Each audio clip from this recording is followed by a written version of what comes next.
I'm really nervous to admit that I fell down the rabbit hole on Black TikTok, and I don't have an opinion on it. I want to lead with that. I just have to say, white people don't argue about shit.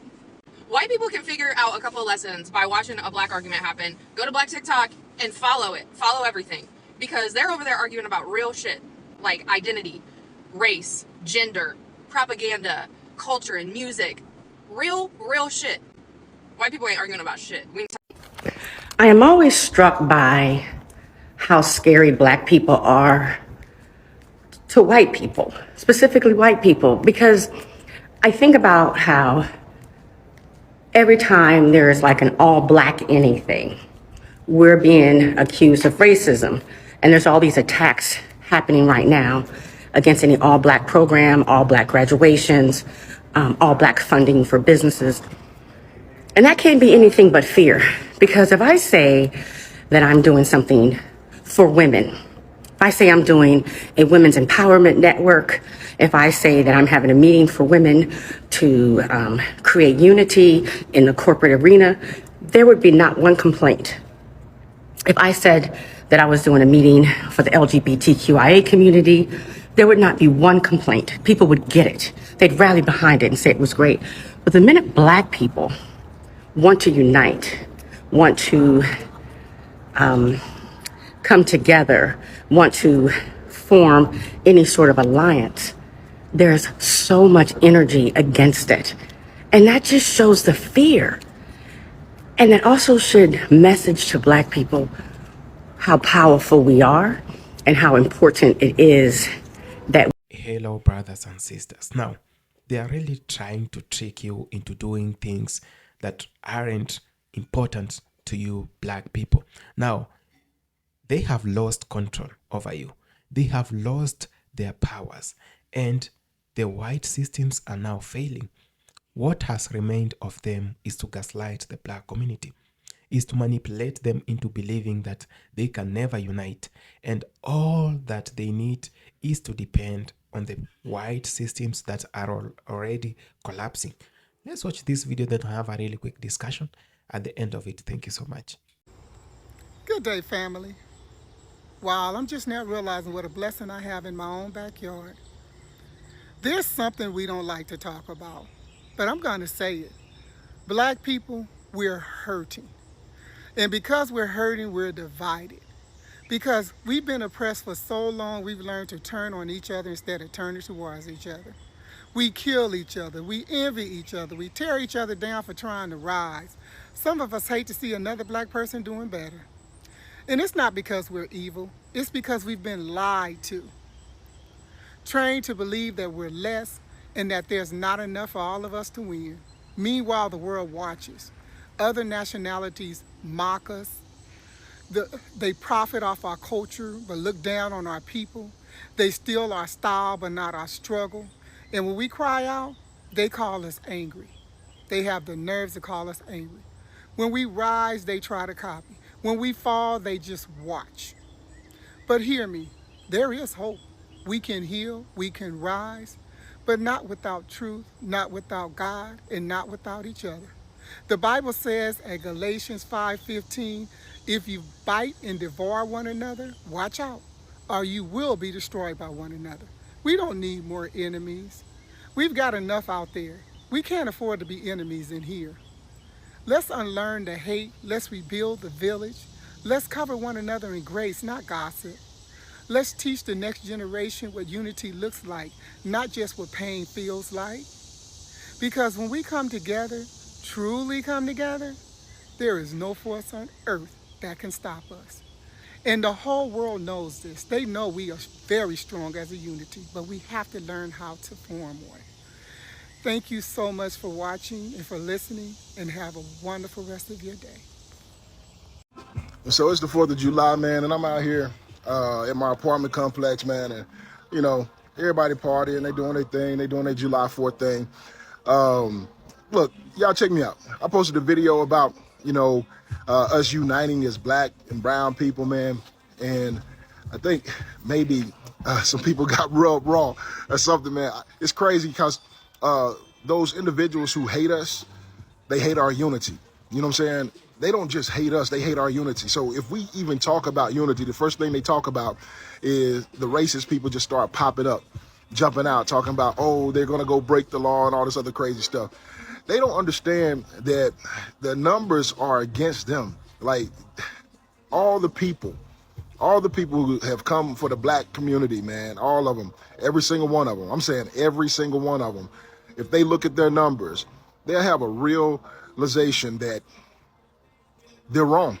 They'll realize that, hey, man, you know what? I'm over here operating off of emotions and feelings and not facts. And I look like a fool. I look like an idiot. I look stupid. I look dumb. And so if folks really want to, you know what I'm saying, jump on here and say what they need to say and feel how they want to feel and do all those other deliberate actions that make them feel, I guess, accepted and loved and all this other stuff, do it. Do it. But me calling for the unity of black people, individuals like myself, my brothers, my sisters, my mother, my father, my uncles, aunts, friends, family, nieces and nephews, cousins, all those who are connected, interconnected with us, to call for that unity and understand that when we stand together, there's power beyond all that crap that y'all talking about. Man, a lot of y'all will hide behind this video. Hide behind this video. And the small group of y'all that's not hiding behind the video, y'all won't stand up one-on-one. Y'all won't go head to head. Y'all scared. Y'all scared. Y'all soft. And if it was one-on-one, the measuring stick, the ruler would definitely say that you don't measure up. It'll say you don't measure up. And that's why y'all hate us so bad anyway. That's why y'all in y'all feelings right now anyway. All right? And so, you know, I hate to always jump on here and talk about all this stupid racism stuff simply because, man, I'm talking about the unity of black folks. And what's crazy is white people jump on and be like, oh, blah, blah, blah. Well, what about when white people say white pride? Man, have your white pride. You can have white pride without trying to exterminate other ethnicities. The problem is you don't have white pride. You have hatred for every other ethnicity. You know what I'm saying? So miss me with all that mess. Miss me with all that the ideology that, you know, we got white pride. White pride doesn't mean go attack, hang, kill, and all this other stuff to other people. Hate, be a bigot. You know what I'm saying? Be disrespectful, negative, have condescending remarks and actions and call people out of their names, just derogatory movement all the time. That's not white pride, man. Y'all get over yourselves if you think that's white pride. Anybody who think that's white pride, y'all get over yourselves, man. Y'all got problems. Y'all got mental problems. Y'all have mental issues. Y'all have mental health issues. Y'all got some kind of wire has been fried in your head. And that's why y'all moving with this guy Trump, man. That's why y'all moving with this guy Trump. And then on top of that, let's speak on all this stuff that just passed, because a lot of people are like, oh, the big beautiful bill. This bill is ugly. This bill is ugly, man. And you got so many people that's on Medicaid, Medicare that's finna suffer. You got rural hospitals that's finna go down. You got people that's on food stamps, food that's in the schools that's supposed to support children that's finna go. So don't play me with that mess. And you finna give tax breaks to the 1%. Y'all voted for that. That's not white pride. Y'all idiots. Y'all idiots. Y'all are unremarkably stupid. It's crazy. I don't get it. Hey guys, let me define for you, okay, something that happens in America every single day. It is called white rage, okay? And it's actually coined by doctors, and it's actually a real thing. It's actually a psychological problem that affects the white culture, okay? And I'll read for you the actual definition of white rage, okay? The collective backlash or resistance by white society or institutions against black progress and racial equality in America. Okay. Now the origin of the term, okay, was popularized by Dr. Carol Anderson in her 2016 book, White Rage. okay? The unspoken truth of our racial divide, okay? So when you see videos of black people from around the world posting their cultures online, and then you have all these little PP white guys leaving hate comments on their videos, that is white rage, okay? But here's the thing, okay? The real, okay, psychological um consequences of white rage to white people, okay, is that they will never grow. They're forever stuck in this false mindset of their own supremacy, which is a fucking lie, bro. Listen to me, man. No human being is more superior than the other, okay? And how the fuck have you had advantages for 400 years and you're still raging up, man? You're fucking pathetic, man. Okay? And here's the thing, black people, okay? And I'm proud that black people are actually coming to a realization. It is no longer your problem to deal with white rage or racism from white people. That is actually white people's work, to go into their own communities and actually deal with this shit, man. Okay? But it is actually a real psychological thing that affects especially white men. Like, it is something. Think about it, okay? Imagine as a man, okay, you get offended by another man, okay, simply because he exists and because you think he has a bigger dick than you. That's all white rage is at the end of the day. Is that black men have bigger dicks, man. It is that simple, man. It has nothing to do with them claiming culture or civilizations. How can you be civilized when you've been acting like a fucking animal for 400 years? It's all about dicks, man. They just get that they have small peepees, which is fucking crazy because no one fucking cares about that. It's only in their head. Okay, but you guys tell me what you think. White people, listen up. And for those who are offended by the term white people, I got you. Europeans and European Americans, listen up. I'm about to free some of y'all today. White supremacy and the social construct of whiteness and race is slowly killing you, both literally and figuratively. White on white violence and white on everyone else violence is at an all-time high. The lies you've been told your entire life and for generations are being debunked every second of every day, and it has you messed up. You're realizing that the world is not actually what you thought it was, and that you and other Europeans and European Americans are not actually just inherently more intelligent and more educated and better than everybody else. You're realizing that at the core of whiteness is violence, abuse, theft, genocide, deception, manipulation, and dehumanization. And although you've benefited from these systems of oppression against Black, Indigenous, and other people of color, it's also done a lot of harm to you. It's time for you to wake up. You're not just killing us, you're slowly killing each other too. You can't continue to live in denial and in this false sense of powerlessness. You know the power you have to create positive systemic change. You're just afraid to use it because you're afraid of what you might lose if you actually stand up against what's wrong and speak up for what's right. But remember, every day you choose silence and comfort and complacency, you're also choosing violence, deception, and complicity. The choice is yours. What are you going to do about it? White people in general, but specifically white women, cannot be your friends unless they have done deep-rooted anti-racism work and especially anti-whiteness work. Meaning that it is not enough to simply be aware of racism or have like a basic understanding of like systemic oppression.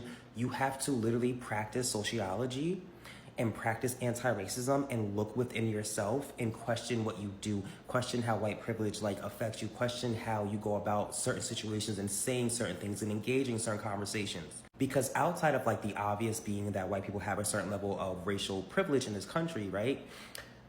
White culture is so passive aggressive that when you are not friends on a cultural level with a white person, meaning that you're not friends to the point where they understand certain cultural boundaries or they understand like anti-racism work to a certain degree, they will be not only passive aggressive, but they will follow the same racist tropes that they claim to understand. And I'm saying this as somebody who was a survivor of a very one-sided friendship with a Southern white woman who was very, very oblivious to her microaggressions and how her whiteness wasn't being checked when she inserted herself into certain conversations.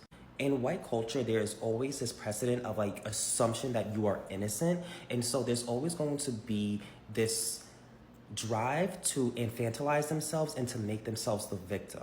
White people in the past used to be able to literally just say, hey, that black person looked at me weird and get them hung from a tree.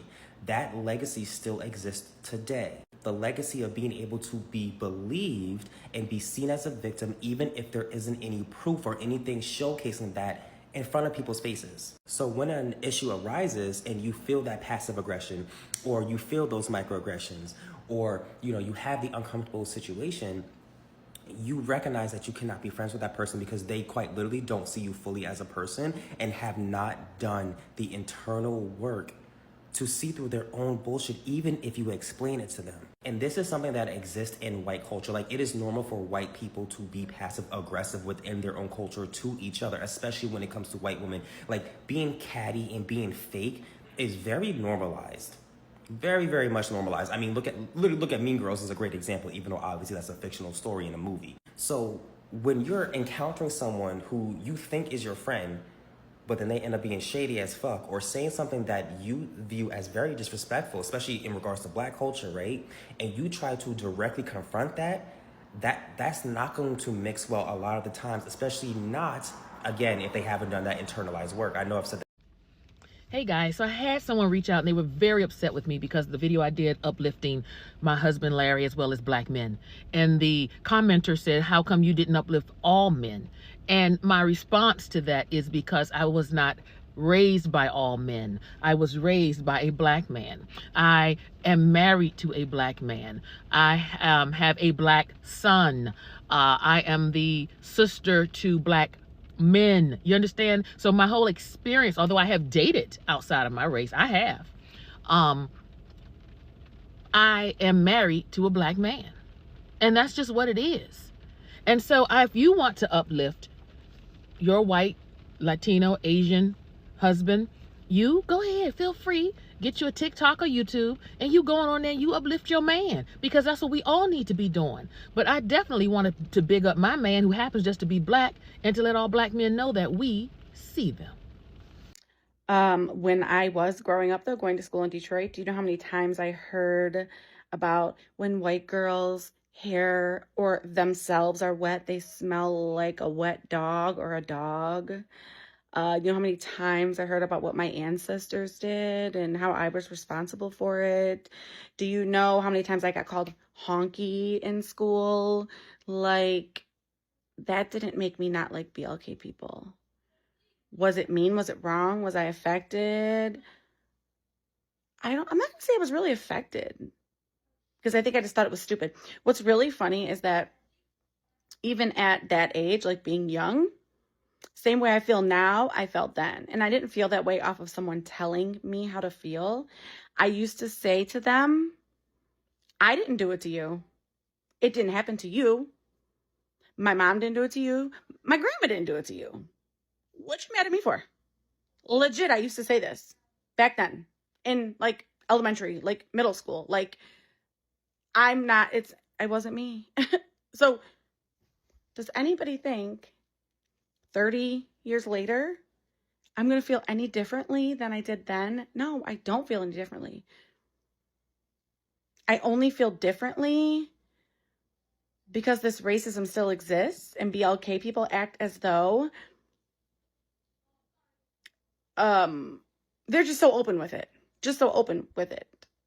But if we are, like I've been, you get attacked big time. Y'all can say whatever you want to say on my post. It's not going to move me. It's not going to change the way I feel. It's not going to nothing. It's not going to do a thing. I had a boyfriend one time, and I was over some family member of his house, and I was outside on the porch with him, and his uncle walked outside and said, "Oh, I didn't know we were going to have snow." And BLK people will watch this and they'll probably laugh. The same ones who are bothered by the videos that I'm making will hear that and see that, and they'll think it's funny. You know what I find absolutely amazing is how ignorant white people are. And I'm white, and I'm going to talk about this. I made a meme video a couple days ago. How I said the black-owned restaurants pile your food to the roof, and while white restaurants charge so much and give you so little. And here comes all the maggots. It's mostly maggots coming on in saying you're a racist. So you're only a racist when you give someone else credit, I guess. That, if I'm not understanding. And you got the maggot trying to say they're not gonna pick you, bro. I'm not on no one's side. I'm definitely on the white people's side because you are some ignorant fucks. You can see how ignorant people are in those comments if you go see the video. And they say, oh, there's so much violence in those neighborhoods, blah, blah, blah, blah, blah. A lot of these fucking black-owned restaurants are not in the hood. First of all, that shows how ignorant and racist you are for saying that.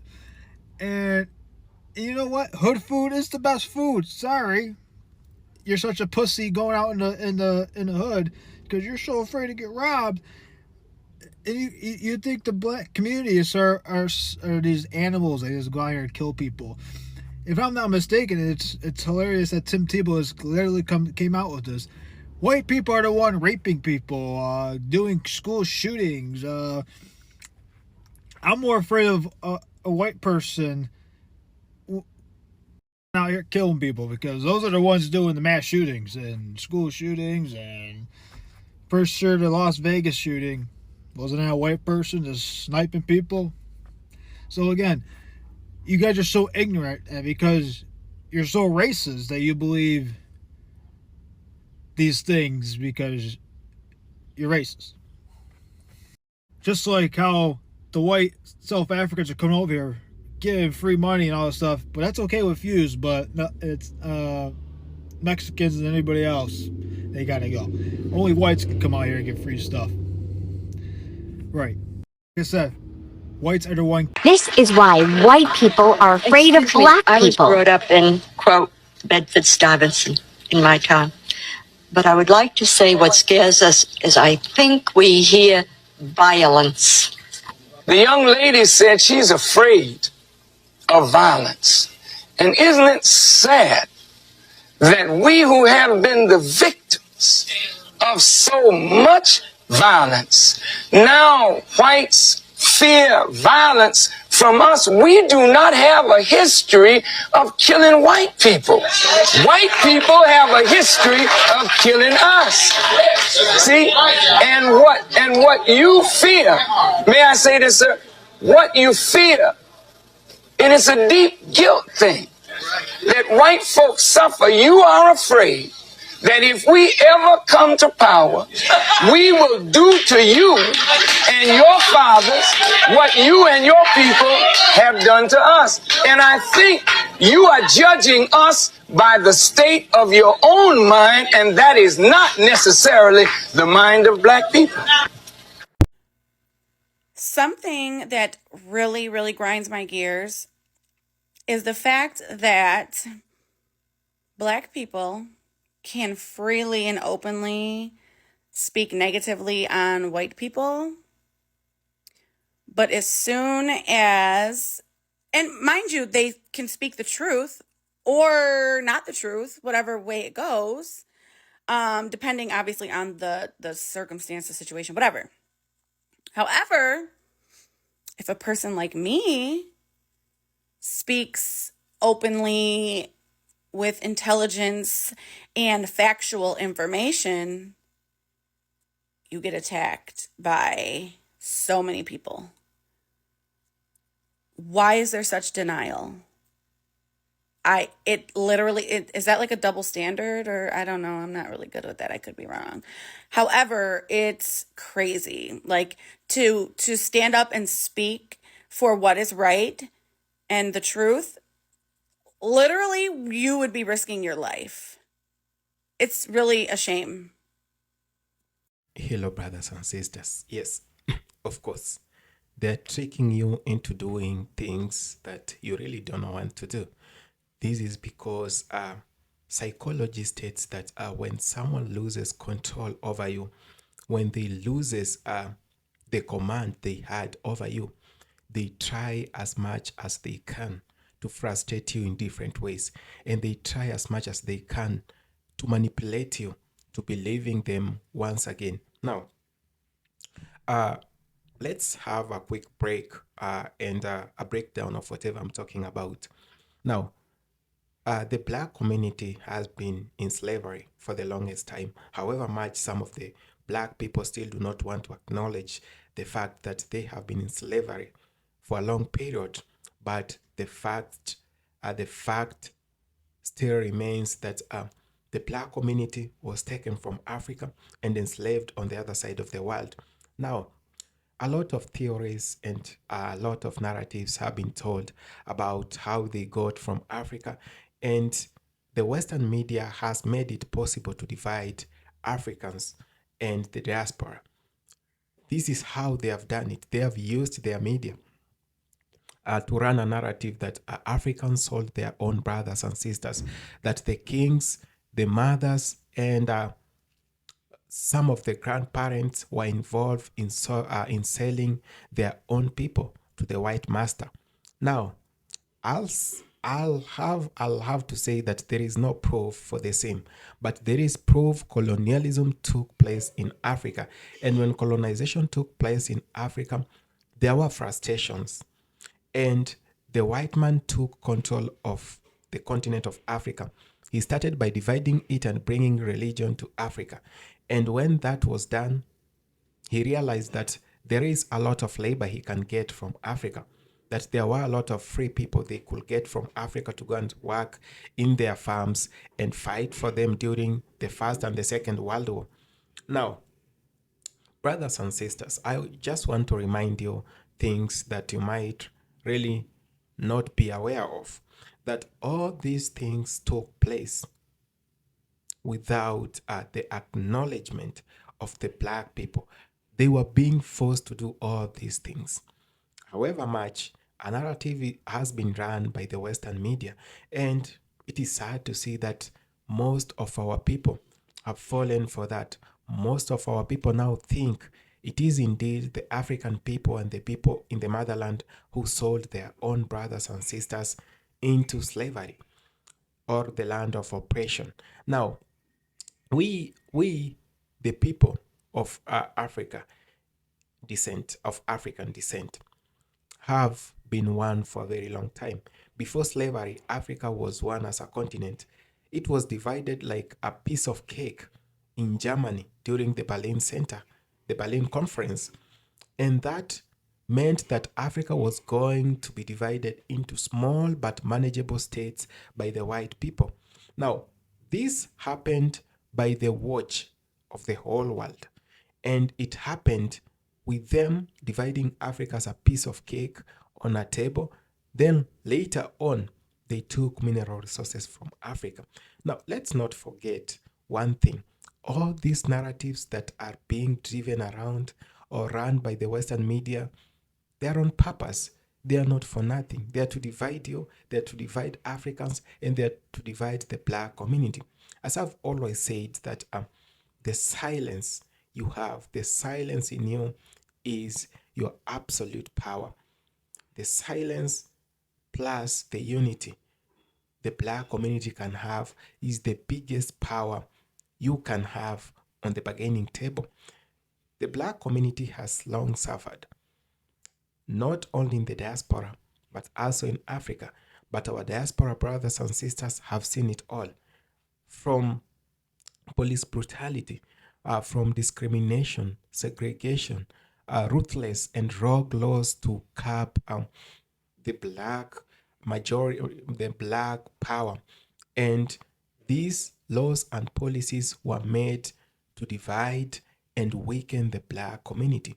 For a very long time, that has happened without an apology, without reparations later on. Years later, after the black community took their time to build these states, they literally built the US. They literally built countries like the European countries and so many other things that happened during that time. But there has not been people who have come out to acknowledge that. I've seen the orange man trying to acknowledge that, but really without actions. We've seen presidents trying to acknowledge that without action. Netherlands acknowledged the role of slavery in its economy, but it has never paid reparations. Why should you acknowledge without paying reparations? Why is the system running narratives left, right, and center? Because they know that the black community is stronger when it is united. And it is really, really, really weakened when they live in division. And it is the easiest way to run narratives and manipulations when they are weakened, when they are divided. And brothers and sisters, they're trying to divide you. They're trying to do these things on purpose. Why can't you see? Why can't you just open your eyes and see? Why can't you really embrace unity and leave alone the divisions? I've been seeing African Americans and the FBS, Foundational Black Americans, having problems. Why should you be having problems? I'm here to share something of hope with you, that even when you feel like your brothers and sisters are not doing whatever you wanted them to do, it is not the best for yourself to go online and start ranting about your brothers and sisters. It shows the weak points that we have as the black community. It shows how much they have succeeded in dividing us. Remember, these systems were not created for us. These systems were not created for the black community. These systems were created for the white supremacists. These systems were created to protect racists. So, however much you are trying to place the system, however much you're trying to play along with their game or trying to match up their energy and all that, remember, it was never created for you. That we tried to fix ourselves in a system that has always rejected us.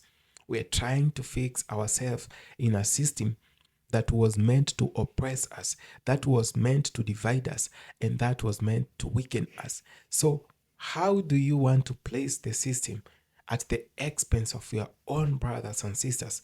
This is why I actually do have a lot of praise when it comes to Latino coming together and some other communities, even from Africa, like the Somalis.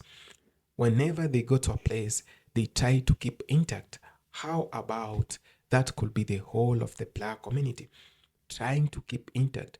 Try to support the businesses that belong to your brothers and sisters. Stop going to take dates from your brothers and sisters. And when you have it all, you run to Walmart and Target. But when you don't have, when you're broke and bankrupt, you run to your brothers and sisters' businesses. Why should that be the case? I feel like there is a lot that can be achieved. We have a lot to do as people of the black descent.